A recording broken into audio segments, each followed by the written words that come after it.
Ya, what's up guys? Gue sedikit mau berikan tanggapan itu seputar Pak Erick Thohir yang kemarin itu sempat bikin diwawancara bilang bahwa dia menargetkan timnas kita lolos sampai 4 besar di kualifikasi Piala Dunia kali ini. Dan dia udah bilang bahwa saya sudah memberikan segalanya dan kalau ingin berada di pentas Piala Dunia, pemain itu harus kelas dunia.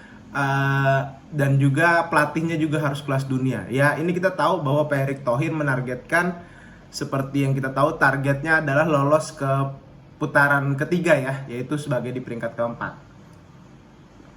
Apakah Indonesia bisa? Menurut gue bisa di istilahnya di level para pemain kita yang saat ini, walaupun memang belum klop sepenuhnya, tapi kalau untuk lolos ke round 3 atau round berikutnya di peringkat ketiga atau peringkat 4 memang pasti ada peluang.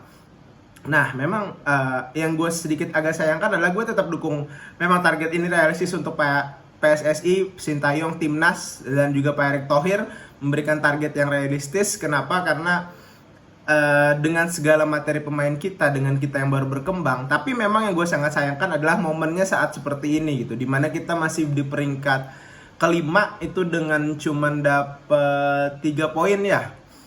Nah, harusnya kita memang belum di posisi ke 3, 4, atau 2, walaupun memang gap poinnya itu masih deket aja gitu. Tapi ya kembali lagi, momen ini apakah akan jadi pressure untuk jadi pemain timnas, Sintayong dan lain sebagainya. Tapi gue lihat, gue coba positif, Pak Erick coba nge-push para pemain, nge-push STY juga bahwa kita punya target yang realistis dan itu harus dicapai gitu. Semoga mental pemain tidak drop dan STY bisa membuktikan bahwa dia adalah pelatih yang layak untuk membawa timnas Indonesia sampai ke round berikutnya lah dulu. Bukan langsung lolos Piala Dunia. Kita lihat nanti di round berikutnya drawingnya bagaimana. Nah, tapi dengan melihat opportunity yang ada, memang kita tetap punya opportunity. Gue bilang 50-50 lah. Tapi memang Bahrain ini agak sedikit tricky gue lihat, dan Cina juga udah bounce back. Ya, jadi ini pertarungan yang berat. Mungkin kalau misalnya Australia, Jepang itu udah gak bisa dikejar lah. Tapi kalau Australia, Saudi, which is kita bisa curi poin sih dari mereka di leg berikutnya.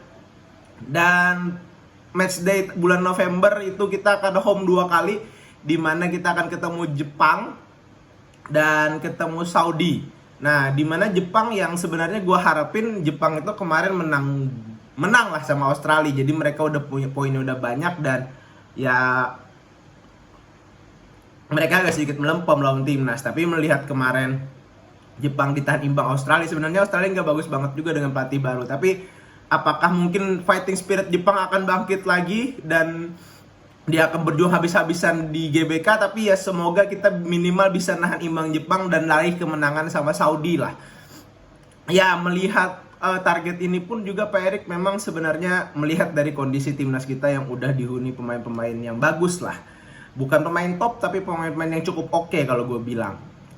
Dan juga memang waktu sama Cina, Pak Erick bilang kita kecurian poin gitu. Ya, gue lihat memang kita the whole team lagi ngedrop mainnya di Cina, dan semoga kita bisa raih poin penuh, diantaranya bisa imbang sama Jepang dan menang sama Saudi di bulan November. Nanti kita bikin previewnya, dan gue rasa target Pak Erick ini realistis, dan memang sayangnya momentumnya aja agak kurang disebutkan gitu. Mengenai STY out atau ada apa ya istilahnya stigma bahwa STY out, kalau gue lihat sih memang biarkan dulu sampai kualifikasi Piala Dunia ini, sampai Piala Asia kita lihat perkembangannya.